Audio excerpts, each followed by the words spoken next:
आज के जमाने में साफ सुथरा गीत है भैया, कुल तमाम गीत आयल रहल है। देवरा ढोरी चटना बा, अब पतिया नतिया पटना बा।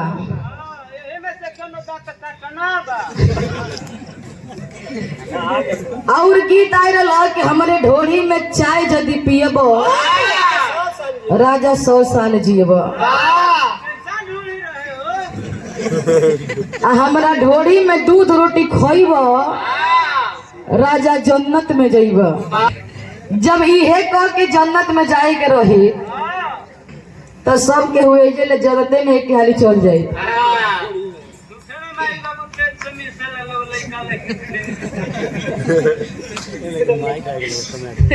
गईला दूसरा जगह तू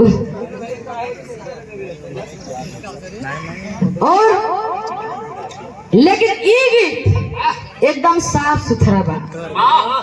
पहले तो गीत शुरू भयल कजरवा से लिपस्टिक पे आयल, दिन पर दिन घटला जाते लिपस्टिक पे आयल कि जाता रहता समझा के जइह देवरा चोली चोर के, और तनी जाए से पहले खा लो होठ लाली से रोटी बोर के। एहू से प्रमोशन भयल, एहू का प्रमोशन भयल तो गीत आइल कि लगाई दे ही चोलिया के भूख राजा जी नहीं हो तो पुरान हो लगाई दे पीछवा से छू करा जाए।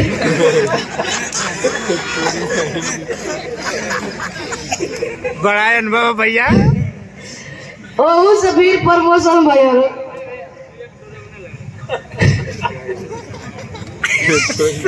तब पिया ये बलमुआ ढोढ़ी में बियर डाल के सुइया में तू थूक लगा के डलवा। अच्छा ओके मोड़ के डलवा, तोरो दिमाग कहीं और चल जाता, बड़ा नोक में जाता लहो। लेकिन आज के समय में साफ सुथरी गीत मास्टर साहब संग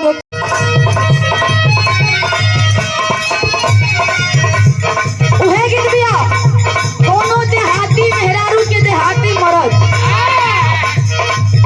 खेत में काम करके आई मेहरारू सोच धज के तैयार बिया, जाके मेहरारू मरद के आगे मुस्की मार डालल, एवर मरद पिघल के पानी हो गइल। यही मेहरारू तो मुस्की देखल मेहरुआ खलस किए राजा जी ऐसा करी कि जाई रहुआ हाथ मुंह धो लही, आप रहुआ कभी कुछ खाए पिए के इंतजाम कैले बारे, व्यवस्था कैले बारे। मर्दा पूछे कि का कैले बारे हो तो मेहरुआ बतावे का कहे। क्या बात है?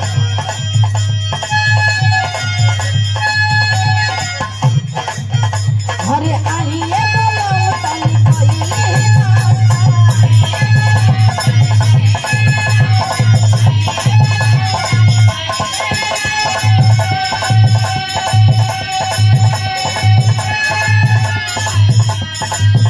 अरे भुजिया बोला के कोई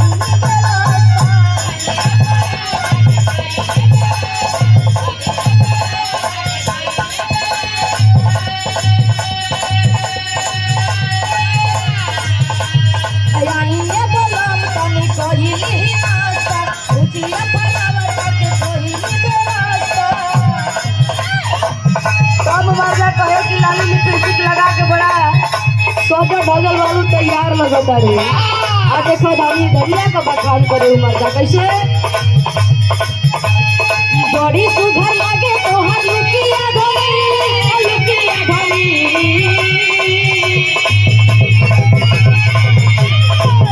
अरे बड़ी सुघर लागे तोहर लुकिया धरी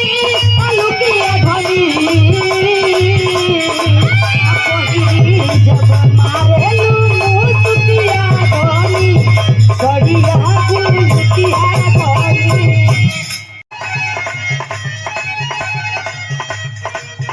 दुल्हिया मेहरारू सज धज के तैयार भी अपना पति देव खातिर कहती अपना पति देव के कैसे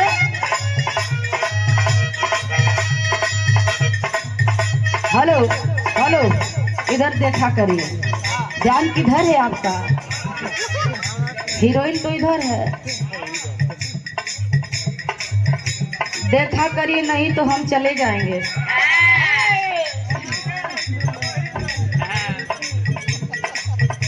कहे कैसे दुल्हिया कि आइए बोलम कली कोइली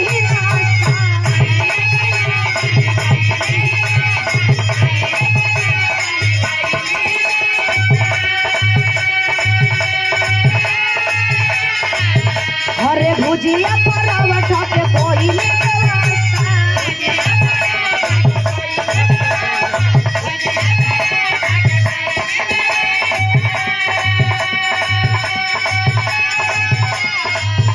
अरे आइए बोलम कली कोइली नाश्ता भुजिया परावठा के कोइली व्यवस्था।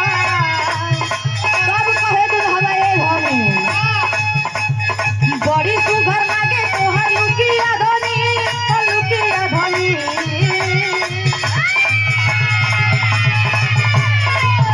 अरे बड़ी सुघर लागे तोहर लुकिया धनी लुकिया धनी। पहिली जब मारेलू मुसुकिया धनी हसड़िया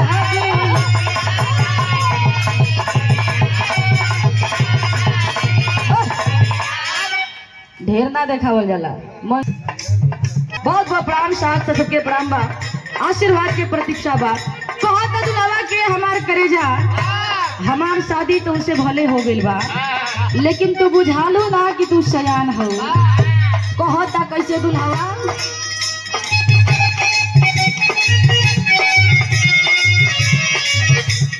कहे के बारू सयान बाकी लह गेलू लई के मेकअप के जरूरत हरा नहीं के ए धनी।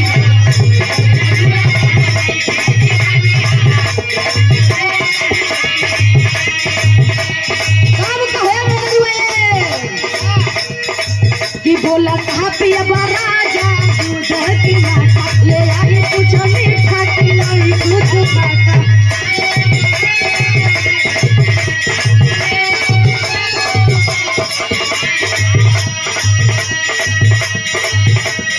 खाए खाते लाई कपूर किया धनी लगल भूकिया धनी। अरे खाए खाते लाई कपूर किया धनी लगल भूकिया धनी।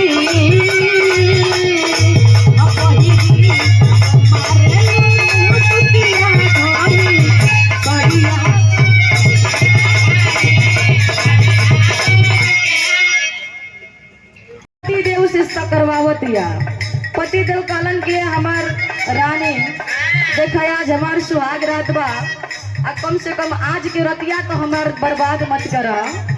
अगला वाला जौन रात आई ओमा जवन मन करी तवन हमसे सकरवाई दिहा। तब दुल्हिया कहते का कहे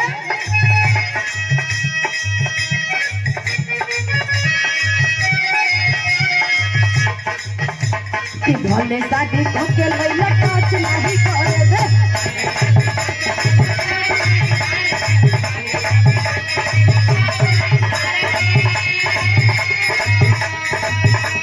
अमली ना जवाब तले दे नहीं भरे दे।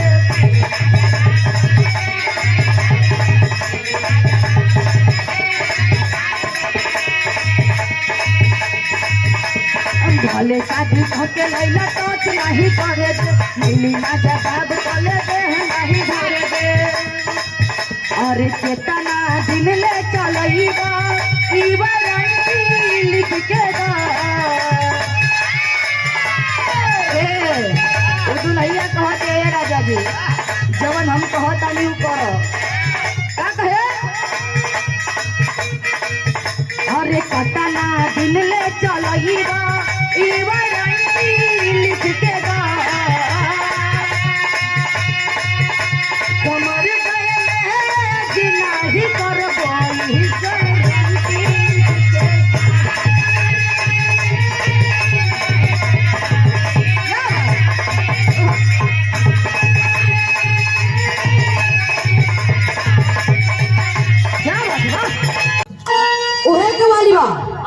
कोनो आशिक अपने मासूका से कहे, क्या कहे?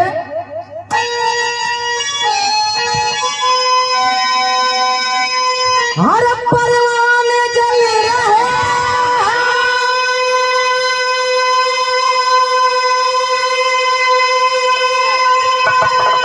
हर परवाने जल रहे हो तेरे इश्क में तमाम। हर जानम चराई सी आग में, हर जानम चराई सी आग में खुद को जला।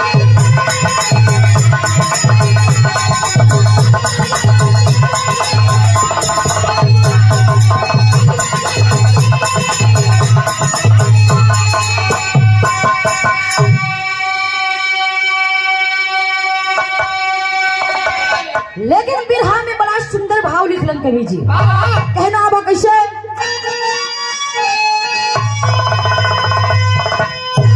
अरे हिम्मती जवान में अरे बसता तूफान है,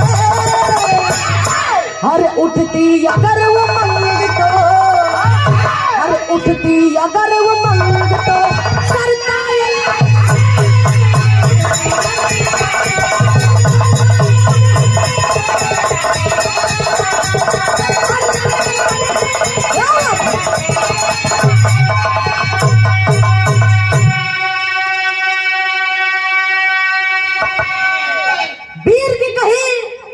परिचय बताने की जरूरत नहीं होती, जो वीर होता है वो अपने आप ही निकल करके बाहर आ जाता है। जिसके अंदर खूबियां होती है उसको गिनाना नहीं पड़ता है, फलाने का अंदर हाई खूबी बा। हमने बिरहा में जौहरी शहर के भाव लगल कैसे?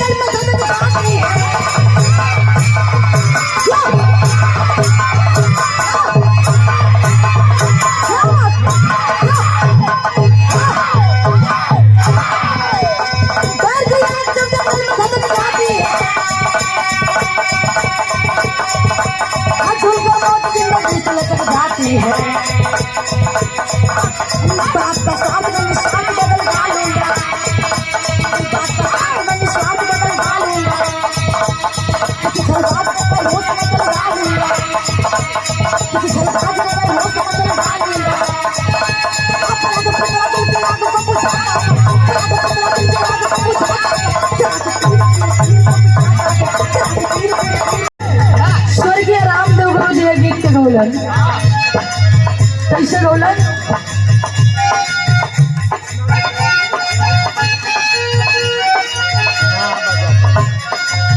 हर हमार पाय जे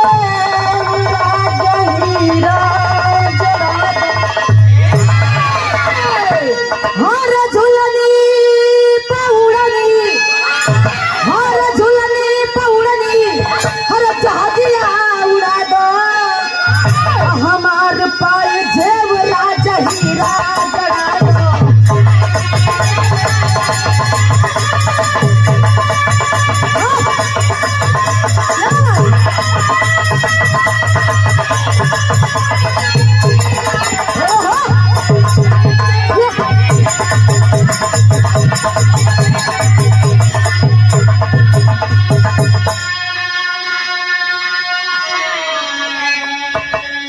लेकिन अर्जुन के घमंड भइल बा। भाव में लिखे के पड़ल कितना सुंदर बात का। अरे के बढ़ल मनवा सनवा अर्जुन के भइल।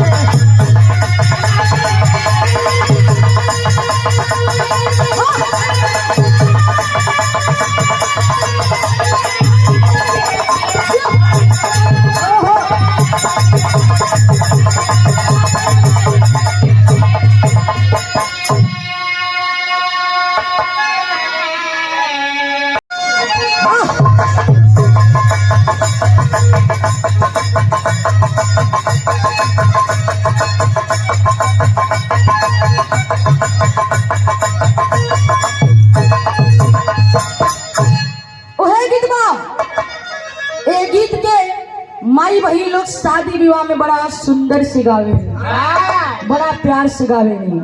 कैसे? अरे तोरे नारिया रवा के बारी, अरे तारा नारिया रवा के बारी, ऊपर श्याम गेंदा लगा दो। लेकिन यही के थोड़ा सा बदल के गावल जाला। कौनो मेहरारू के मरद घर में मेहरारू छोड़ के जाके दूसरे पर डोरा डालता। जैसे पहले ही हम कहनी न कि आजकल किसी पे भरोसा नहीं है। एगो बियाह करके घरे बैठा के दूसरे जगह जाई के लाइन मारत हुआ लोग।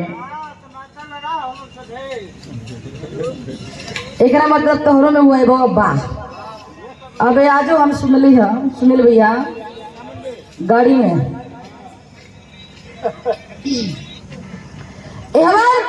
ओह मेहररुआ के कोनो देवर बया के अपने भौजाई से कह दिहलस। कहलस कि ए भौजी, अरे हो भैया हो, देखा हो पड़ोसी पर लाइन मारे चलल हुआ।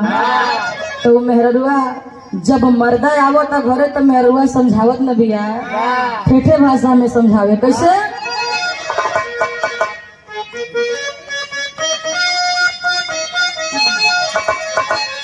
अरे गंगा जी के तना नहइबो, अरे गंगा जी के तना नहइबो, पतर तिरिया न पइबो राजा। कहलन कि तू केतनो पूरा दुनिया घूम के चली अब, लेकिन अइबो तो हमरे लगे, कहीं केहू पूछी ना। लेकिन यही गीतिया के फिर से बदल के गावल जाला। अरे खाड़ रहो मुरली वाले, अरे खाड़ रहो मुरली वाले, गगरिया घर धइले आई।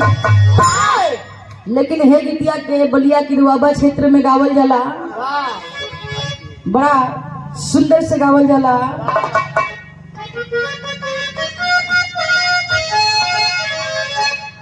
कि नई हर में लागे सब भाई, हर नई हर में लागे सब भाई, नजर यार कैसे लड़ाई।